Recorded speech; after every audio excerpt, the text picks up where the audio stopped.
Myrtle News, Brittanee Drexel has been missing for over a year. On Monday, the New York teen was featured in a one-hour special documentary on Investigation Discovery Channel's crime show, Disappeared. In April 2009, 17-year-old Brittanee Drexel went to Myrtle Beach for a spring break trip. What was meant to be a fun vacation quickly turned into a nightmare when she disappeared without a trace. The only clues were some surveillance videos showing her last known moments. Her family didn't even know she had left New York, and soon they were facing a heartbreaking mystery with no answers. For over 10 years, no one knew what had happened to Brittanee.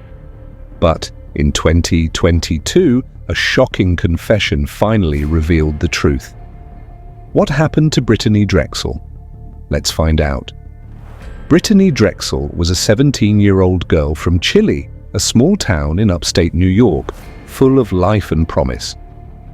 Born on October 7, 1991, she was a bright and independent teenager, loved by her family and friends. Raised by her devoted mother, Dawn Plecken, Brittanee was especially close to her younger siblings, often acting as a caring older sister. She was just full of life. Brittanee, she was so energetic. When the ball breaks, the cradle will rock. At Gates Chile High School, Brittanee stood out not only for her athleticism, but for her warm personality. A skilled soccer player, she was known for her dedication, speed, and teamwork. Soccer was one of her true passions, and she spent countless hours honing her skills on the field. Besides sports, Brittanee had a creative side. She was drawn to fashion and beauty and dreamed of becoming a cosmetologist. At the same time, she considered nursing as a future career, reflecting her caring nature and desire to help others. Brittanee's striking blue eyes and infectious smile made her unforgettable. Friends described her as outgoing, loyal, and someone who could light up any room. Even at 17, she had the maturity and drive of someone much older, with a future that seemed full of endless possibilities. Go see her, take her shopping, go see the movies, go to restaurants, just anything I can do to spend time and get to know her more. In April 2009, Brittanee asked her mother, Dawn, if she could go on a spring break trip to Myrtle Beach, South Carolina, with some friends. Dawn, as a loving and protective mother, was immediately concerned. She knew that no adults would be present on the trip, and she didn't know the friends Brittanee was going with. As a single mother, Dawn had always worked hard to keep her children safe and made it a point to be involved in their lives. She expressed her worries about the trip to Brittanee, telling her she didn't feel comfortable with her going. But despite her mother's concerns, Brittanee was determined to go. I told her, I said, no, Brittanee. She goes, why? Nothing's going to happen to me, Mom. I said, Brittanee, there's no parental supervision. I don't know these kids you're going with. And I said, something's going to happen to you. Dawn, sensing her daughter's strong desire for independence, reluctantly said no, hoping Brittanee would understand. However, Brittanee, like many teenagers, didn't agree with her mother's decision. She made secret arrangements and went to Myrtle Beach with her friends, without informing her mother. Dawn, unaware of this, thought Brittanee was staying in New York. Brittanee's trip to Myrtle Beach began like any typical spring break. She hung out with friends, enjoyed the beach, and immersed herself in the carefree atmosphere of being away from home. While there, she continued to stay in touch with her family, texting and calling her mother to keep up the illusion that she was still in New York. Everything seemed fine until the night of April 25, 2009. That evening, Brittanee went to the Bar Harbor Hotel to meet up with some new friends she had made during the trip. Around 8 p.m., she left the hotel, planning to head back to her accommodation at the Blue Water Resort. Surveillance footage captured her walking down Ocean Boulevard, wearing a black and white tank top, flip-flops and shorts. She walked with purpose, seemingly unaware of the danger that lay ahead. Tragically, Brittanee never made it back to the hotel. She was last seen walking along the bustling street, but she never reached her destination. And what was her purpose for going to see Peter? To pick up her flip-flops. Supposedly she left flip-flops in his car. Her friends, concerned when she didn't return, quickly realized something was wrong. Brittanee's phone went silent, and she stopped texting her boyfriend, John Greco, whom she had been in regular contact with throughout the day. Alarmed, her friends reached out to John, who was back home in New York. When he couldn't contact her either, he grew even more worried and contacted Brittanee's mother, Dawn. Dawn, who had no idea that Brittanee was even in Myrtle Beach, was immediately frantic when she learned her daughter was missing. Brittanee wouldn't have just vanished without a word. Dawn called the Myrtle Beach Police Department and reported her daughter as missing.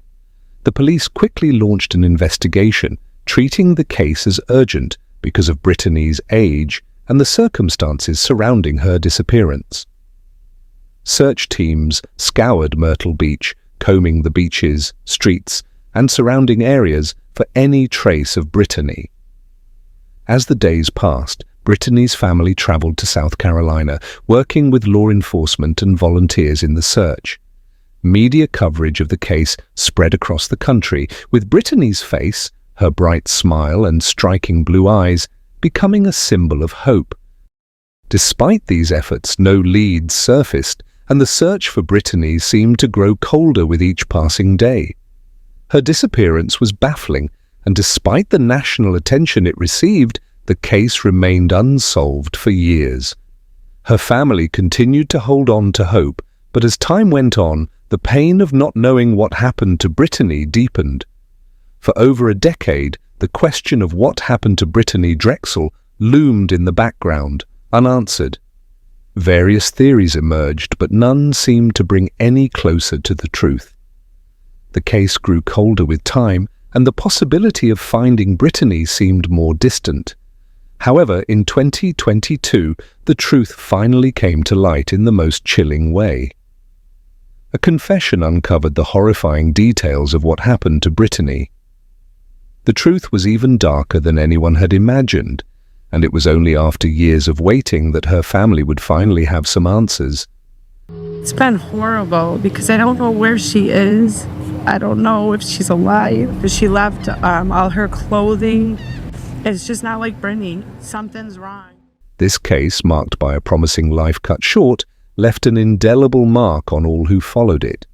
Brittanee Drexel's story serves as a painful reminder of the uncertainty that can cloud our lives, and how a single moment can change everything. Her family's enduring search for justice continues, but the pain of that loss will never fully fade. I know somebody out there knows what happened, and they just need to come forward and give us the information we need to find my daughter. For years, Brittanee Drexel's family was trapped in a never-ending nightmare. They held on to hope, believing she might still be out there, but each passing day without answers left them facing the harsh possibility that they might never see her again. It kind of lifted my spirits a little bit this morning, but I can't go on false hope. I can't. I have to know that it's my daughter. As the months turned to years, the uncertainty only deepened. The pain of not knowing what had happened to Brittanee or where she was became a constant companion for her family. Investigators never stopped working on her case, chasing down every lead that came their way. However, those leads were few and far between. Over time, different theories about what happened to Brittanee began to surface. Some people feared she had been kidnapped and forced into human trafficking. Others worried that something more violent had happened to her right after she disappeared. Each theory brought a new wave of fear and hope, but none of them led to any answers. Then in 2016, a new lead came to light. An informant claimed that a local gang in McClellanville, South Carolina, had kidnapped and murdered Brittanee. This sparked a renewed search, with law enforcement scouring woods and marshes, hoping to uncover any clues. Unfortunately, despite their best efforts, the search came up empty, and the mystery of Brittanee's disappearance remained unsolved. Through it all, Brittanee's mother, Dawn Drexel, refused to give up. She turned her pain into action, becoming a fierce advocate for missing persons. Dawn worked tirelessly to keep Brittanee's story in the public eye, helping other families who were going through similar struggles. Despite the years of unanswered questions, Dawn's resolve never wavered. In 2022, after 13 long years, the truth finally came out. Raymond Moody, a 62-year-old registered sex offender with a violent criminal history, confessed to kidnapping, raping, and killing Brittanee. Good evening. We begin with breaking news. The man accused of kidnapping, raping, and killing 17-year-old Brittanee Drexel of Chilai in 2009 is sentenced to life. His confession came after years of pressure from law enforcement and mounting evidence that pointed to him as the culprit. It's unclear why Moody chose this moment to come forward, but his confession was a pivotal moment in the case. Moody had been an early suspect, but there had never been enough evidence to charge him. Now, with his confession, the pieces of the puzzle began to fall into place. He led authorities to a remote area in Georgetown, South Carolina, where Brittanee's remains were discovered. After being buried for over a decade, Brittanee's body was finally found, and forensic tests confirmed her identity, bringing an end to the agonizing uncertainty that had haunted her family for so long. Raymond Moody's confession painted a chilling picture of what happened to Brittanee on that fateful night in 2009. He explained that on April 25, 2009, he had been driving along Ocean Boulevard in Myrtle Beach when he saw Brittanee walking alone. Seizing the opportunity, he convinced her to get into his car with promises of help. The major break is they were able to pinpoint points on the one video that they had, which is 11th Avenue South, a southbound facing camera that they had seen 1,000 times, but the videos and the cars that they see on it are really meaningless. Now with a specific data point. A move that would ultimately seal her tragic fate. Moody drove Brittanee to a remote campsite in Georgetown County, a secluded spot far from the busy streets of Myrtle Beach. Once there, he subjected her to brutal violence, raping her and causing her unimaginable suffering. Moody later admitted that he feared Brittanee would report him to the police if she was allowed to leave, so in an effort to cover his tracks, he made the decision to kill her. It was a monster. And I took Brittanee Drexel's life.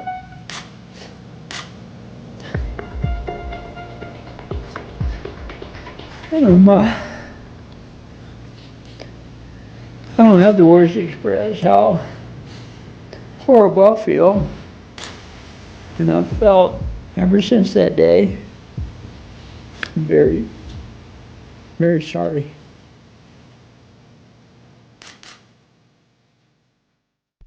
After murdering Brittanee, Moody buried her body in a shallow grave in the dense woods, where she would remain hidden for more than 13 years.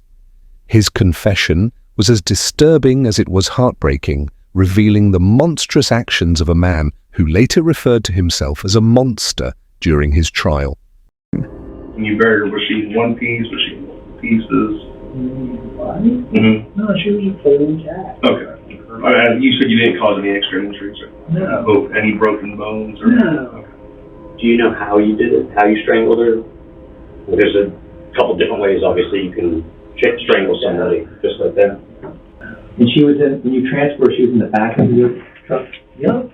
Like in the bed? Yep. Wrapped in the blanket? Yep. Was she bleeding at all? In October 2022, Raymond Moody pleaded guilty to kidnapping, raping, and murdering Brittanee Drexel. He was sentenced to life in prison, a sentence that, while bringing some closure, could never undo the damage he had caused. Okay, Mr. Moody, we are all products of the decisions we make in life. And I can't tell you how many times I've seen people give up their long-term happiness for immediate pleasure. And you gave up a lot of people's long-term happiness for your immediate pleasure.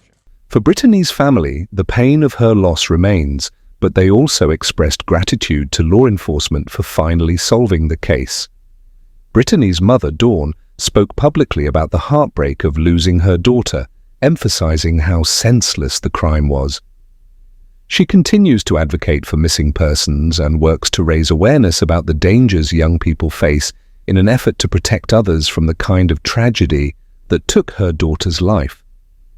Despite the pain, Dawn remains dedicated to honoring Brittanee's memory, ensuring that her legacy is one of strength, resilience, and the fight for justice. Very gut-wrenching and heart-wrenching, that I'll never be able to see her face again. That I'll never be able to tell her I love her. Though Brittanee's story ended in tragedy, her family's efforts to find answers and bring justice to her memory continue to inspire others.